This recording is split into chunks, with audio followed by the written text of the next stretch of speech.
haula wala quwwata illa billah. Rabbi shrah li sadri wa yassir li amri wahlul 'uqdatam min lisani yafqahu qawli waj'al li waziran min ahli. Amma ba'd. Yaitu teman sekalian, ibu bapak yang dimuliakan Allah, menjadi seorang muslim itu sebuah kesyukuran yang luar biasa. Ketika dia menjadi seorang muslim, dia baca Quran, dia baca hadis, dia perhatikan fatwa-fatwa para ulama, menjadikan dia tenang. Termasuk kehidupan kita selama 2,5 tahun belakang yang pandemi COVID itu. Quran, hadis itu sudah amat sangat jelas memberikan literasi terkait COVID, terkait wabah. Saya bersyukur kepada Allah, ada kawan-kawan dari Fakultas Kedokteran, khususnya yang Chinese, itu bergabung menjadi Muslim berkah dari virus ini, berkah dari wabah ini. Karena tidak ada satu kitab yang amat sangat detail menjelaskan virus kecuali kitab sucinya Pak Gufran. Subhanallah. Dari hulu ke hilir, dari mulai nama-nama virus, bagaimana virus bertransmisi, dari mana sumbernya, ya. Kemudian apa yang bisa dilakukan ketika salah seorang warga kena virus, apa status orang yang wafat karena virus. Ada nggak di tertulis wafat karena virus? Ada ya? Ada banyak juga ya? Ada beberapa ya. Itu detail betul. Sebelum kita bahas ke topik yang kita sepakati, agar kita diberikan oleh Allah literasi, ketenangan terkait wabah ini. Itu virus sudah ada. Nabi saja mengalami virus itu 3 kali. Pertama, ayahnya memang wafat karena wabah 571 Masehi, Abdullah. Ya. Kemudian ketika Nabi tiba di Madinah, sama juga ada wabah. Dan ketika perang Bani Mustalik 3 kali. Gitu. Nah, Islam memberikan prokes. Kalau ada virus, kalau ada wabah, dan nanti idza sami'tum ardan, idza sami'tum aqtarun bi ardin fala tadkhulu biha. Ketika kalian mendengar ada satu wabah di satu tempat, jangan masuk. Ketika wa idza antum biha fala tarji'u anha. Kalau sudah kadang di dalam, jangan keluar. Saat Nabi Waqqas dakwah ke salah satu negeri di dunia ini, di China, ternyata sampai di Cina, di Tiongkok ada virus. Rasul, saya pengen pulang Rasul, itu bilangnya cuma kayak gini aja, nyampe itu WA. Saya keluarlah hadis tadi, kalau mendengar di satu negeri ada virus jangan masuk. Kalau sudah kadang di dalam jangan keluar. Terus kalau di dalam nggak boleh keluar, bagaimana dong? Sembuhnya bagaimana? Allah itu sudah menyediakan segala sesuatu berpasang-pasangan. Ada laki, ada perempuan, ada malam, ada siang, ada virus, ada penawar. Wa fi anfusikum afala tubsirun. Dan dalam diri kamu tidaklah kalian memperhatikan. Allah nggak mungkin zalim menciptakan sesuatu. Nabi mengeluarkan hadis, coba, ya, orang yang udah kadang dalam jangan keluar. Itu udah, makanya tenang. Tubuh kita itu udah booster luar biasa gitu. Nah, virus sendiri dalam Al-Quran namanya ada 3. Pertama, tidak ada namanya, saking kecilnya. Al-Baqarah 26. Inna Allah la yastahyi an yadriba mathalan ba'udatan fawqa. Allah nggak segan-segan memberi perumpamaan seekor nyamuk atau yang lebih kecil dari nyamuk. Nyamuk aja dibully oleh orang kufar Quraisy, Muhammad, Tuhan kamu nggak ada kerjaan. Masa ngasih sampel itu nggak apa itu semut, kenapa nggak gajah? Kenapa nggak unta, dinosaurus, bagaimana gitu, gede kelihatan. Subhanallah. Ini malah yang lebih kecil dari nyamuk. Yang dimaksud lebih kecil dari nyamuk itu adalah virus, Pak, wabah. Itu COVID-19 berapa besarnya? 0,25 nanometer. Ya kelihatan kan ini. Sesuatu yang tidak terlihat bukan berarti tidak ada. Hasil kerjanya nampak. 170 juta orang Indonesia wafat karena COVID ini. 2,5 juta orang sedunia wafat karena virus. Kerjanya nyata, Pak. Nggak kelihatan. Ada orang kelihatan, subhanallah, nggak nampak kerjanya. Subhanallah. Ini nggak kelihatan, tapi kerjanya nampak. Allah nggak kelihatan, bukan berarti Allah nggak ada. Paham gak? Nabi hadisnya dahsyat betul. Ya, kullama istanjadatil ibtikarat, kullama tajudha. Ya, semakin tinggi tingkat kecerdasan manusia, maka produk yang dihasilkan lebih kecil. Begitu kan? Komputer 1947 diciptakan manusia. Dulu kita pakai komputer, Pak, geser sana, geser sini, CPU, betul kan? 1947 Pak, komputer gede betul kata Pak Habibie. Tapi sekarang nggak perlu kita tuh bawa kayak gitu, betul kan? Ya smartphone, ya chip itu kecil aja, subhanallah. Justru menciptakan sesuatu yang kecil, ya dengan pirat yang lengkap lebih susah, betul kan? Makanya Nabi kita dibully, nggak ada kerjaan Tuhan Anda. Kenapa enggak contohnya baja, dinosaurus, unta, yang itu kelihatan.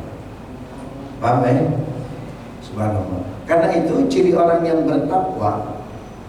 Hudal lil muttaqin, lanjutkan Pak. Alladzina yu'minuna billahi. Itu orang-orang yang beriman kepada yang enggak kelihatan. Subhanallah. Ini virus ini ilmu ketawidan betul. Yang kedua, nama lain dari virus ini adalah setan. Ya, nama lain dari virus adalah setan. Surat Shad ayat 40. Wadhkur 'abdana Ayyub idh nada rabbahu anni massani syaitanu binusbin wa 'adzab. 40 atau 41 tepat ufrannya. Dan bacalah kisah hamba kami Ayyub yang saleh ketika ia bermunajat, ya Rabb, aku terpapar penyakit setan. Maksudnya apa? Karena virus. Nama lain virus itu setan. Setan apa yang paling dia inginkan, Pak? Ganggu kita, jauhkan kita dari kitabullah, jauhkan kita dari baitullah, kan begitu? Karena itu wajib banyak yang kosong. Subhanallah. Paham ya? Kerja setan begitu. Nah, Nabi pada masa Nabi udah ada virus. Bilal itu ketika ada virus, Nabi bilang, Bilal, kalau kau azan setelah hayya 'alas shalah, tolong tambahkan ya, apa ya Rasulullah? Sallu fi buyutikum, sallu fi rihalikum. Salat di rumah kalian, salat di kendaraan kalian. Maksudnya apa? Bagi yang sakit. Yang sehat nggak ada alasan.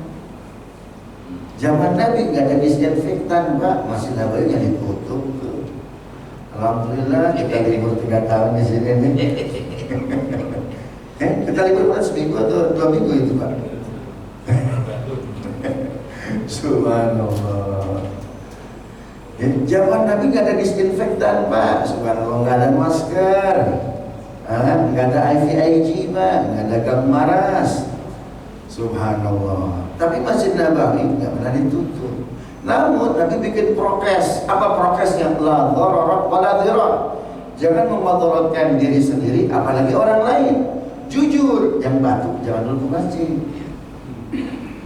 Yang demam jangan dulu ke masjid. Kenapa? Membahayakan orang. Tapi yang sehat ke masjid. Kenapa? Agar mendoakan yang sedang isoman, agar mendoakan yang sedang dirawat. Bagi-bagi tugas, Pak. Kenapa? Karena nama lain dari virus ini setan. Maunya setan, ini Ustaz Budi dirumahkan dulu.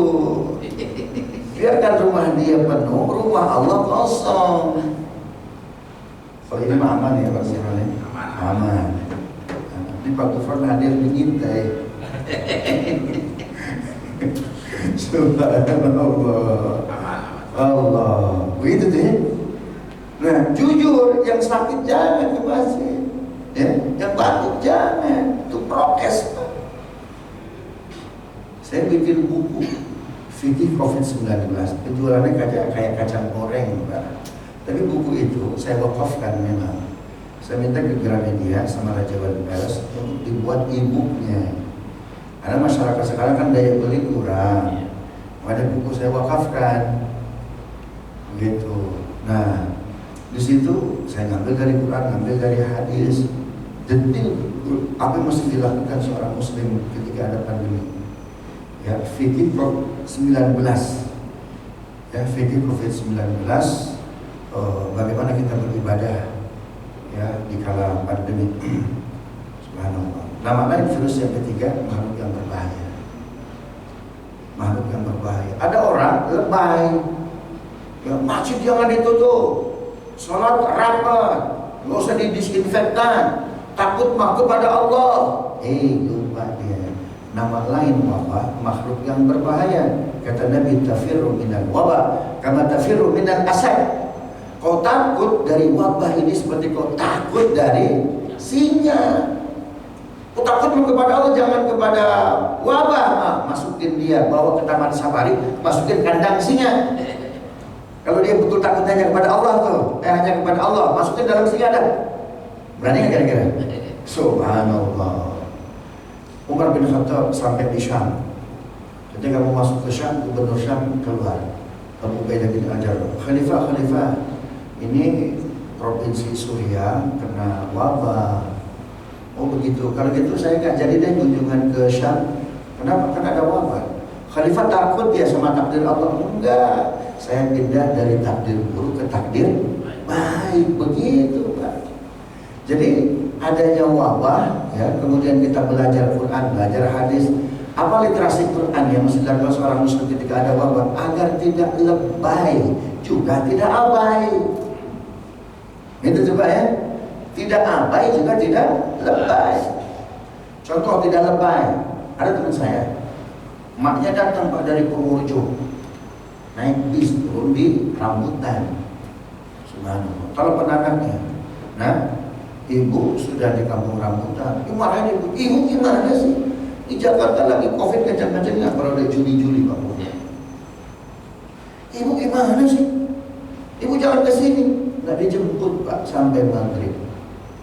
Tapi karena dia kangen ke cucu, orang kampung kan, mohon maaf ya, nggak berpengaruh isu itu kan dia. Datang aja dia ke Jakarta. Karena nggak dijemput Pak, datang dia ke tempat ke rumah anaknya. Subhanallah. Udah sampai depan rumah, nah telepon, ibu sudah sampai depan rumah, ibu gimana sih? Kalau di depan udah ada air, udah ada disinfektan, coba tuh, udah ada masker, nggak dibukain pintu, Pak. Sendiri ibunya pulang lagi, kamu rambutan, pulang ke Purworejo. Apa yang terjadi Pak? 15 hari setelah itu, satu keluarga mati. Maksudnya apa? Jangan lebay, Pak. Paham nggak? Tapi juga jangan apa? Jangan abai, yang tengah-tengah aja. Subhanallah, gitu ya. Jadi betul nama virus ini setan. Ya, setan maunya orang nggak beriman, jauh dari Quran, jauh dari Allah. Tapi nama lain virus ini juga apa? Makhluk berbahaya. Maksudnya apa? Sholatnya nggak apa-apa berjarak dulu, Pak. Sholat berjarak justru itulah literasi Islam. Mana dalilnya?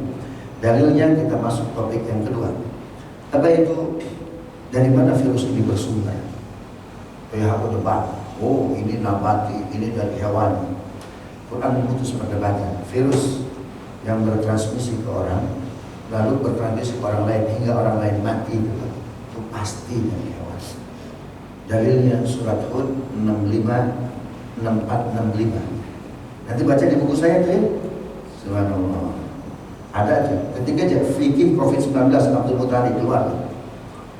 Ya, saya sudah minta Raja Wali Pers sama Gramedia untuk dibuat e-booknya.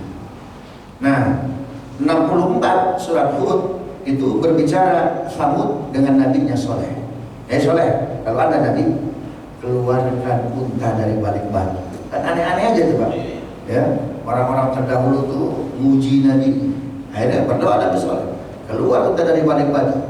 Kata Nabi Saleh, wa ya qaumi hadhihi naqatullahi lakum ayah fadharuha ta'kul fi ardillahi wa la tamassuha. Ini unta Allah, tolong biarkan dia makan, jangan ngeyel Pak. Ya, kalau sabun ngeyel, disentuh tuh unta, disentuh tuh hewan. Kata Nabi Soleh, yang nyentuh hewan, Anda harus dikarantina. Tapi nggak pula di Wisma Atlet. Ya, Anda harus dikarantina berapa lama? 3 hari aja. Agar ketahuan Anda ODP, PDP atau apa tuh. Subhanallah. Buktinya kan almarhum Nasruddin Azra nggak ketahuan tuh ya, ternyata COVID ya. Subhanallah. Makanya jangan abai juga kalau waktu begitu mau kita pakai masker tuh Pak. Kan kita nggak tahu tuh kan. Nah, yang memegang unta, yang pegang hewan, Anda mesti dikarantina 3 hari. Apakah Anda ODP, PDP? Nah, ternyata setelah 3 hari Pak, ketahuan mereka bergejala batuk-batuk, demam, memar, mati. Tuh. Apa yang bisa diambil pelajaran di sini? Bahwa virus yang bertransmisi dari orang ke orang dan bisa membunuh itu pasti dari mana? Hewan. Itu sebabnya Al-Quran ketika berbicara hewan, Pak, ketat betul. Ada hewan yang halal, ada hewan yang haram. Yang haram terbagi 2, zatnya dan prosesnya.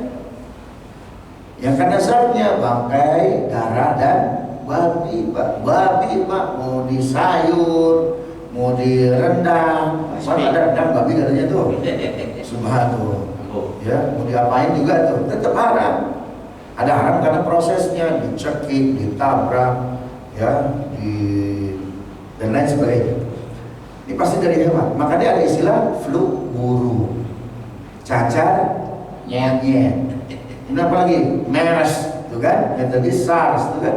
Semuanya hewan. Nggak ada flu jengkol. Ya, cacar candil, kan? Ada tuh kan? Semuanya hewan. Subhanallah.